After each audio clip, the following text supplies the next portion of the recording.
चौरी। आज इस बुलेटिन में बात होगी, बाएं हाथ के बाजू में बच्चों वाली निडल से लगेगी 0.5 मिलीलीटर की कोरोना वैक्सीन, नहीं होगा दर्द। एम्स के सहयोग में खड़े ईएसआई अस्पताल में आज से कोरोना का इलाज बंद, 100 बेड आईसीयू समेत 200 जनरल बेड की सेवा खत्म। मुख्यमंत्री ने की ग्रामीण कार्य विभाग की समीक्षा, टोला के बीच संपर्क पथ के बचे हुए कार्य तेजी से पूरा करने का दिया टास्क। डिप्टी सीएम ने कहा, कचरा हटाने में सुपौल सुपर मॉडल, इसी तर्ज पर होगी सभी नगर परिषद क्षेत्रों में साफ सफाई। आखिर में पहले टेस्ट के लिए भारत की प्लेइंग 11 घोषित, मयंक और पृथ्वी ओपनर होंगे। साहा को विकेट कीपिंग की जिम्मेदारी, उमेश तीसरे प्लेयर होंगे। तमाम बड़ी खबरों से पहले एक नजर सुर्खियों पर। बेगूसराय में आईडीबीआई बैंक के अंदर घुसे डकैत, हथियार के बल पर लूटे 6.5 लाख रुपए। स्टूडेंट्स को राहत, बिहार के कॉलेजों में अब नहीं होगी एडमिशन की टेंशन, खत्म होगा सीटों का झंझट। सहरसा समेत बिहार के 5 प्रमंडल में बनेगी किलकारी बाल भवन, कई विद्याओं की मिलेगी ट्रेनिंग। व्हाट्सएप पे से लेन देन की हुई शुरुआत, एसबीआई सहित 4 बैंकों से की पार्टनरशिप। और सुर्खियों के बाद अब बात करेंगे आज की सबसे बड़ी खबर की। कोरोना वैक्सीन लगवाने में ज्यादा दर्द नहीं होगा, बाएं हाथ के बाजू में बच्चों वाली निडल से 0.5 मिलीलीटर वैक्सीन दी जाएगी। खबरों की माने तो पटना में इसके लिए 2000 हेल्थ वर्करों को ट्रेंड किया जाएगा। सूची तैयार है और प्रशिक्षण का खाका भी बना लिया गया है। राज्य से लेकर प्रखंड स्तर पर प्रशिक्षण देने के लिए तिथि तय की जा रही है। प्रधान सचिव से लेकर डीएम तक वैक्सीन प्रशिक्षण को लेकर मंथन करने में लगे हैं।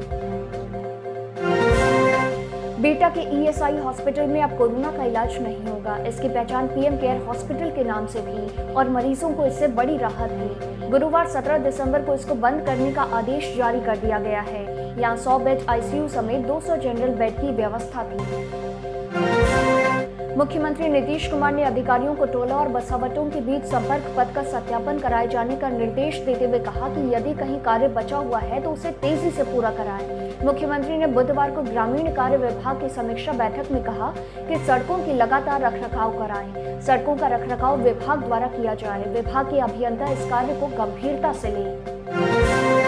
नगर आवास विभाग की तैयारी है कि सुपौल नगर परिषद की तर्ज पर पूरे बिहार में साफ सफाई की व्यवस्था अपनाई जाए। बुधवार को पटना के अधिवेशन भवन में तिरहुत प्रमंडल के नगर निकायों की समीक्षा हुई। इसमें उप मुख्यमंत्री सह नगर विकास मंत्री तारकेश्वर प्रसाद ने कहा कि सुपौल के तर्ज पर ही बिहार के नगर परिषद के एरिया में साफ सफाई कराई जाएगी।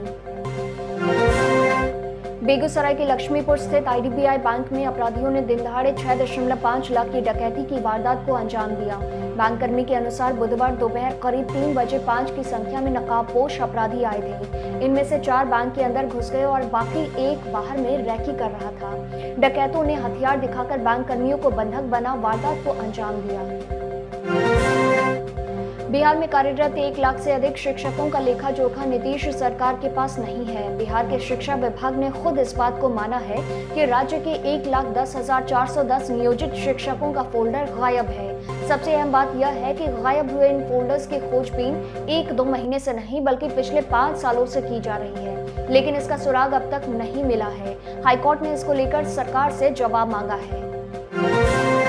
अब कॉलेजों में छात्रों को एडमिशन के दौरान सीटों को लेकर झंझट नहीं होगी। संबद्धता में देरी के कारण छात्रों को होने वाली परेशानी को दूर करने को लेकर उच्च शिक्षा निदेशालय ने नई गाइडलाइन जारी की है। आदेश दिया गया है कि सभी विश्वविद्यालय कॉलेजों को ऑनलाइन संबद्धता देंगे। इससे 6 माह का काम 15 दिन में पूरा हो जाएगा।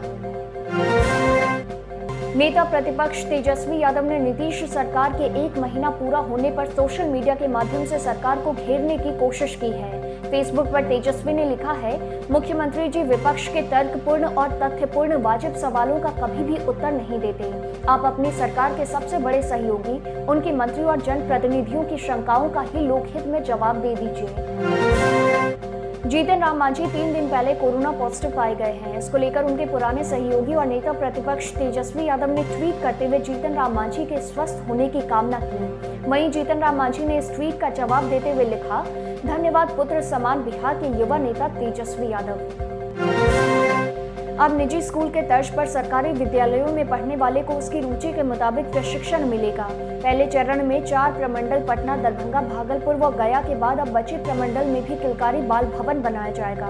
इसी योजना के तहत कोसी प्रमंडल के सहरसा जिले में बाल किलकारी भवन बनाने की योजना है। किलकारी बाल भवन में ड्रामा, नृत्य, संगीत सहित सभी विद्याओं का प्रशिक्षण दिया जाएगा।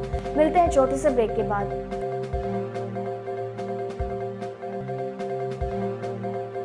मॉर्निंग बुलेटिन में फिर से आपका स्वागत है। अब देश दुनिया पर एक नजर। फेसबुक की स्वामित्व वाली व्हाट्सएप पे ने घोषणा की है कि वह अब भारतीय state bank, HDFC bank, ICICI bank और एक्सिस बैंक के साथ भारत में अपने 2 करोड़ से अधिक यूजर्स के लिए लाइव हो गया है।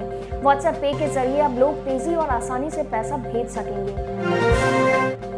कृषि कानूनों का विरोध कर रहे किसानों को सड़कों से हटाने की अर्जी पर बुधवार को सुप्रीम कोर्ट में सुनवाई हुई। कोर्ट ने सॉलिसिटर जनरल तुषार मेहता से कहा कि सरकार किसान संगठनों और दूसरे पक्षों को शामिल करते हुए एक कमेटी बनानी चाहिए, क्योंकि जल्द यह राष्ट्रीय मुद्दा बनने वाला है। ऐसा लगता है कि सिर्फ सरकार के स्तर पर यह सुलझने वाला नहीं। केंद्र सरकार ने बुधवार को गन्ना किसानों को बड़ी राहत दी है। सरकार ने कैबिनेट बैठक में चीनी निर्यात पर सब्सिडी देने का फैसला लिया है। सब्सिडी का पैसा सीधे किसानों के खाते में भेजा जाएगा। सरकार का दावा है कि इस फैसले से 5 करोड़ किसानों को फायदा होगा। इसके अलावा सरकार ने स्पेक्ट्रम की नीलामी करने का भी फैसला लिया है। भारत और पाकिस्तान के बीच 1971 में हुई जंग में जीत के 49 साल पूरे हो गए। 50 साल शुरू हो गया है। इस मौके पर प्रधानमंत्री नरेंद्र मोदी ने नई दिल्ली स्थित नेशनल वॉर मेमोरियल पर स्वर्णिम विजय मशाल जलाई। यहां उनकी अगुवाई रक्षा मंत्री राजनाथ सिंह ने की। Chief of defence staff Bipin Rawat और सेना के तीनों अंगों के प्रमुख भी मौजूद रहे। सभी ने शहीदों को श्रद्धांजलि दी। एडिलेड में खेले जाने वाले पहले टेस्ट के लिए टीम इंडिया ने प्लेइंग 11 का ऐलान कर दिया है। टीम में विराट कोहली, मयंक अग्रवाल, पृथ्वी शॉ, चेतेश्वर पुजारा, हनुमा विहारी, अजिंक्य रहाणे, रिद्धिमान साहा, रविचंद्रन अश्विन, उमेश यादव, मोहम्मद शमी और जसप्रीत बुमराह शामिल किए गए हैं। बिहार टिक्स के मॉर्निंग बुलेटिन में सिर्फ इतना ही। देखते रहिए बिहार टिक्स। नमस्कार।